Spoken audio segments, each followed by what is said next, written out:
Omar Jovad from San Gervasi. This is the Rorschach, Georgia update from the 16th of October, 2025. Quick summary of what's going down in Georgia.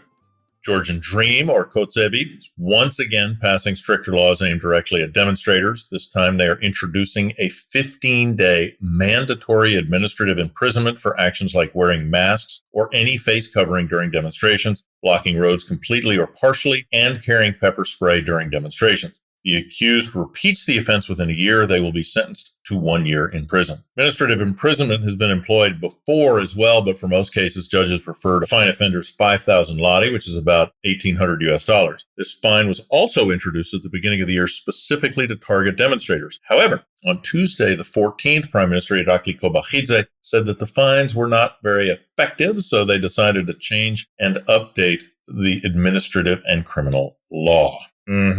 On the same day, the European Court of Human Rights ruled that Russia must pay Georgia over 253 million euros for human rights violations after the 2008 war between the two countries. Ruling focuses on Russia's borderization in Georgia's occupied regions, Abkhazia and South Ossetia, where fences and barriers erected by the forces cut people off from their homes, farms, and families. More than 29,000 people will receive compensation. Court said Russia used excessive force, detained people illegally, and blocked access to education in Georgia, called the borderization one of the most painful legacies of the war, and confirmed that Russia violated human rights, including life, freedom, property, education, and movement. Last week, we reported that protests organized by the United National Movement, or the Natsebi, and people affiliated with them tried to storm the presidential palace on the 4th of October, the day of the municipal elections. The ruling party called it an attempt to overthrow the legitimate government, while other opposition parties were quick to distance themselves from the event, with former President Salome Zurabashvili calling it a provocation and a farce, which would only empower the ruling party to further repression. While the organizers were quickly arrested, the arrest of other participants continued throughout the week. Authorities said they were processing the video footage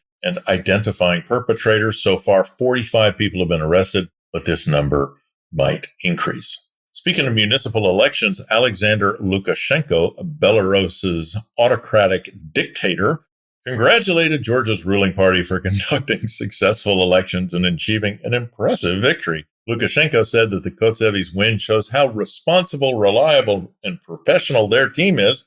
He also praised them for strengthening the country's sovereignty and consolidating the society, saying that Belarus aims to deepen friendly ties and cooperation with Georgia. On Monday the 13th, the State Security Service said it carried out a major counterterrorism operation in Adjara region in western Georgia. They conducted raids at 5 locations, arrested 3 Georgian citizens. Authorities say the suspects were members of a radical Islamic group and had contacts with senior leaders of the Islamic State abroad. They allegedly planned to help bring Islamic State members illegally into Georgia and use the country as a base for future operations, providing shelter and logistics.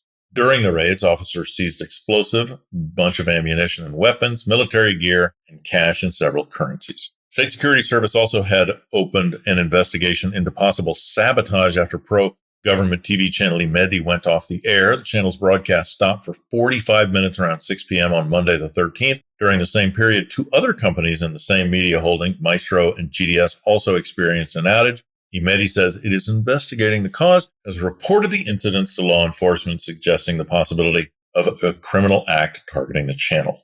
On a note about crime, police arrested 2 people for attacking and causing serious injuries to 3 Polish citizens. The attack happened on Wednesday the 8th at a restaurant in Tbilisi. CCTV footage of the incident shows one of the attackers introducing themselves, shaking hands with one of the victims and acting friendly, before the scene quickly turned into a chaotic brawl.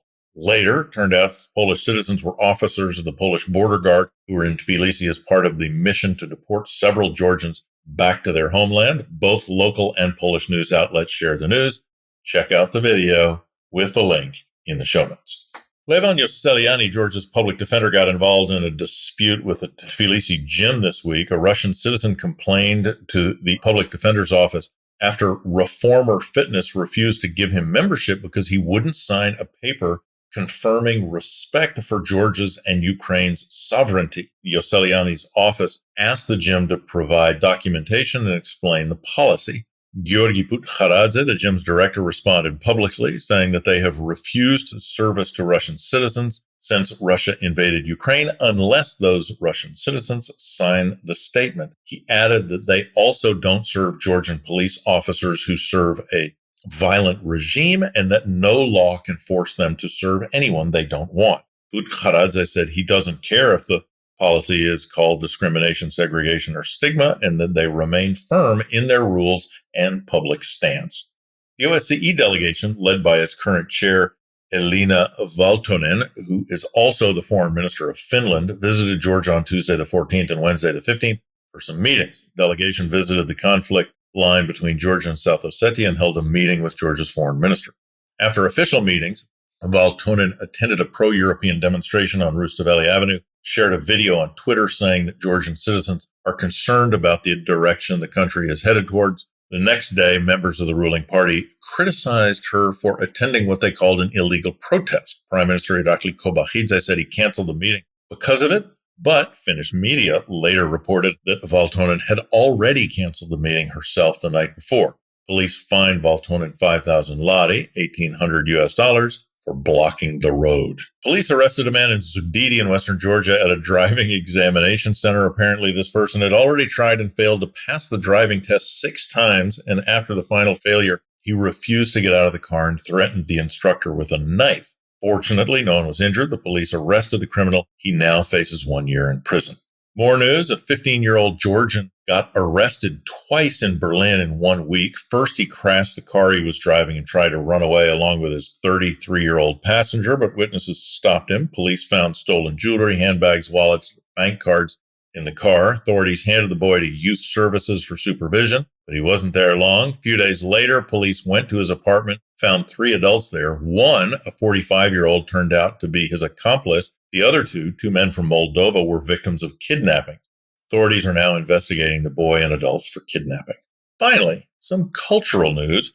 Turkish archaeologists have discovered the tomb of Georgian King Ashot I the Great beneath Petrus and Paulus Church in Kavernik Fortress, which is known as Artujuni Fortress in Georgia, high in the mountains of northeastern Turkey. The vaulted stone chamber, about 2 meters or 6.5 feet high, long and 1.8 meters or 6 feet wide, was empty, but its location and design matched medieval Georgian records, providing the first archaeological proof of Ashot's burial site.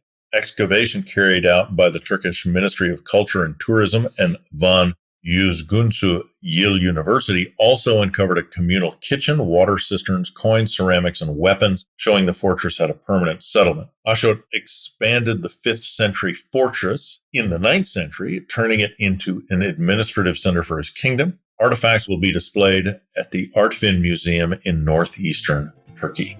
And that's it for this week. Thank you for joining us. Nachandis.